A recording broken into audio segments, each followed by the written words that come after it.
Excellent. Yeah. Try to tell me task forms go. I'm observing. Do I need a pen? I'm observing. No, you just walk talk with me. Okay. You and me will do a commentary, mate. Oh, okay.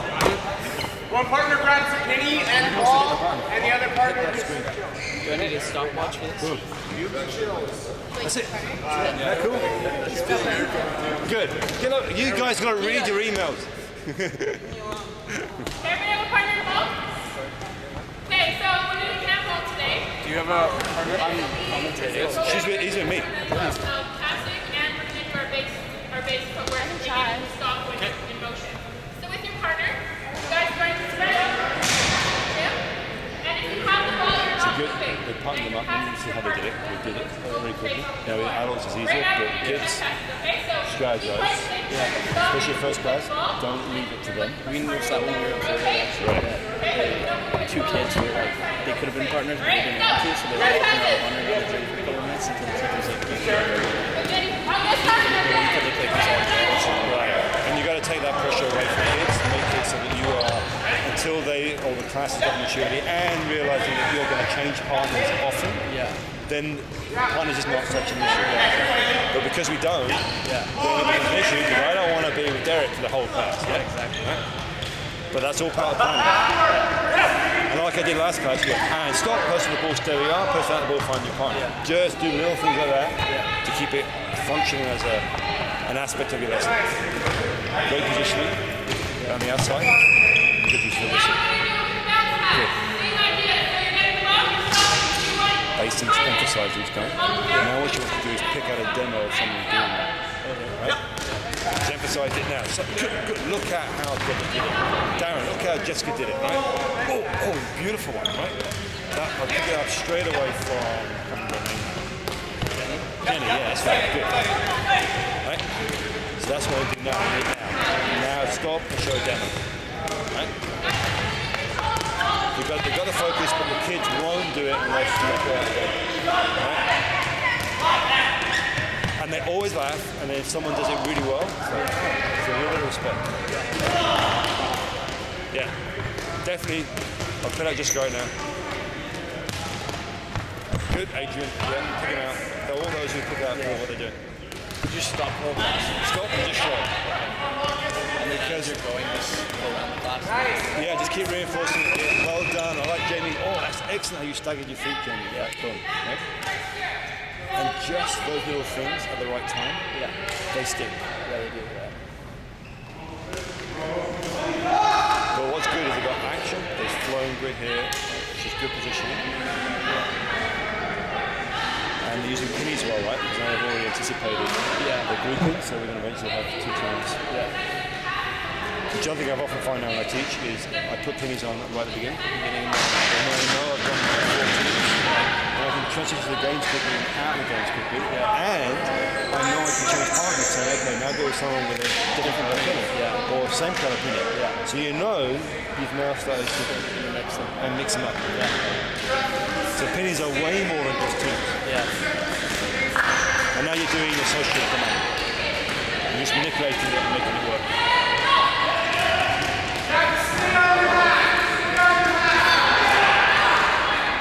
Good, so again they got it going, but then I want to show a good demo of someone doing the thing that is they want. Right?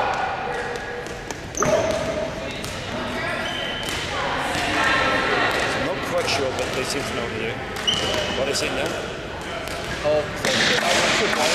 I see, and then you try and catch yours and you try and limit it. Right, I got it. Cool game. Cool. Now the thing is, those are eliminated. What can you do with them? They can just be passing. Right. Yeah, so they're still engaged. In fact, you could have 2 lanes going. So you have one game going. As soon as you lose, you go and join this side.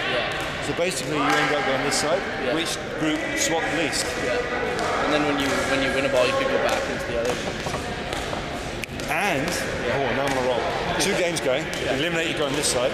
Eliminate you going this side. But how many completed passes did you make? So you have that total. And who didn't swap the least? So the best team at avoiding defenders and the best team at making passes. Did they get that? That would be great. No elimination. And a real focus on passing and losing on check, which is great, which is what we going to show.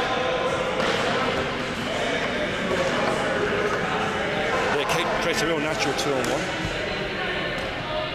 I like that game. I'm going to add that to my repertoire. I'm thinking about it. It's a good exaggeration game. Yeah, really good. Now what's good is everybody both tired to do small circle games. Thank God.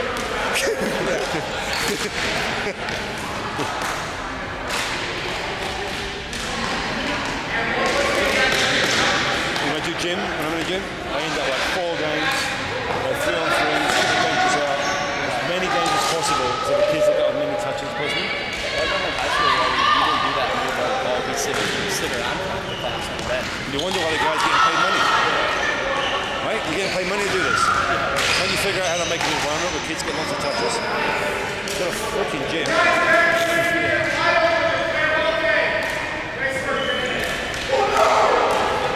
So what would be interesting in this one is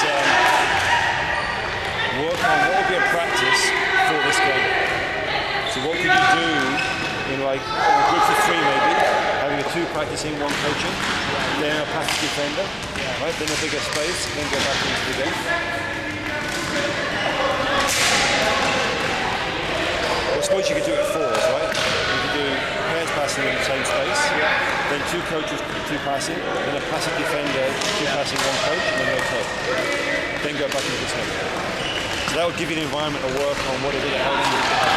Yeah. I mean, you may have that idea, but I'm just giving it to you now. If you can hear us. Yeah. But this is rapid. They're going a lot of quick activities. Right? They're transitioning really quick. What we want is a practice in between. So something now we'll work on to help us play this game. Yeah. Which may be in their plan, but it'd be good to see them do it here. Because you have to figure out 1 pair is what you want the practicing groups to be. So you can play with a pair, then combine pairs, do what we just discussed. Passive defender 2-on-1 in a grid, swap it around, and then go back into this game. Changing partner. And that's 20 minutes. Signaling, passing, base, intercepting, all those skills.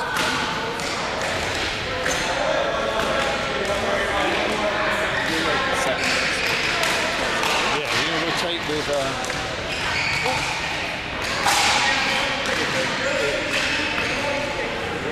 Grace and Jess. Great, thank you.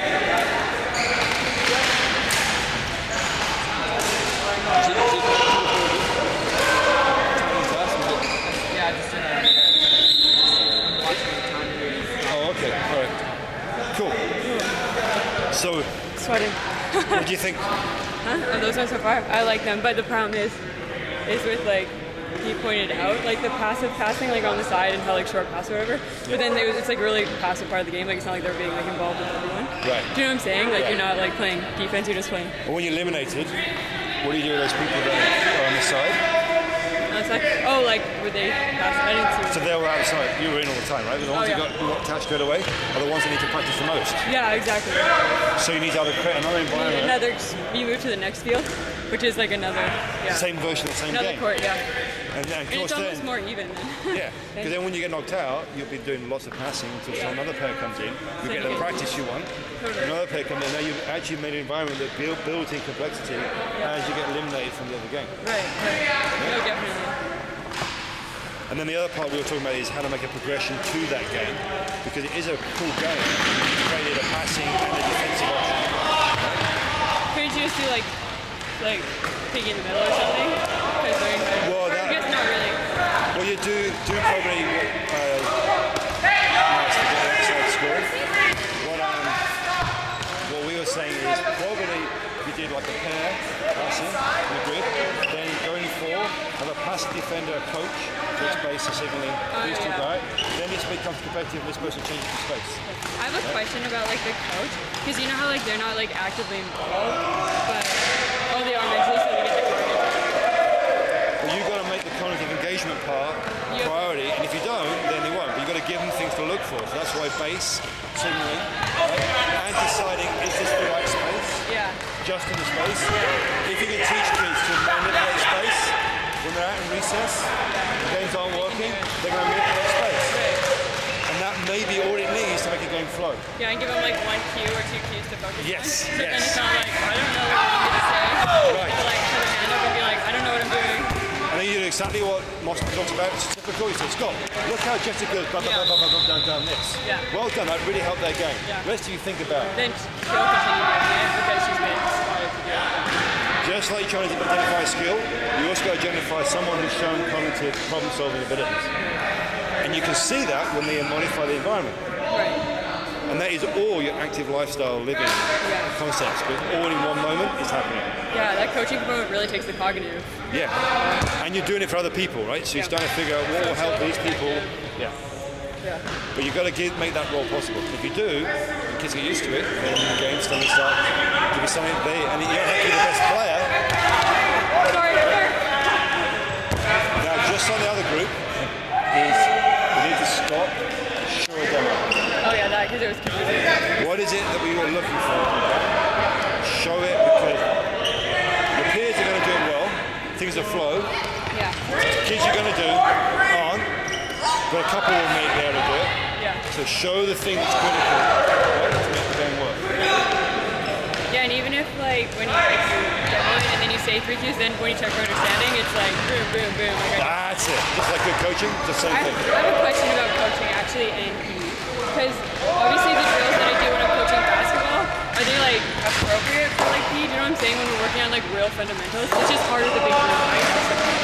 The key idea is if the fundamentals make sense to the kids, the drill will make sense. Yeah. If you can make the drill into a game, it becomes fun, Okay. and it'll transfer back into the game. So make But it more- you've got to get the kids who aren't, let's say, high-level basketball players, understanding that a game, that your drill, will enable them to play better. Right, right. That's the part that's Like they're not just doing layups, they're doing...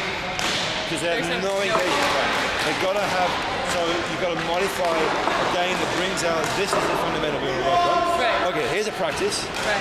and here's how we make that practice even more like a game by changing the rule set. Right, right. And then we go back to the game started. That's your task progression. Okay, okay. But all the way through, kids are now motivated because I get it. And even better, I played that game, I can't do that.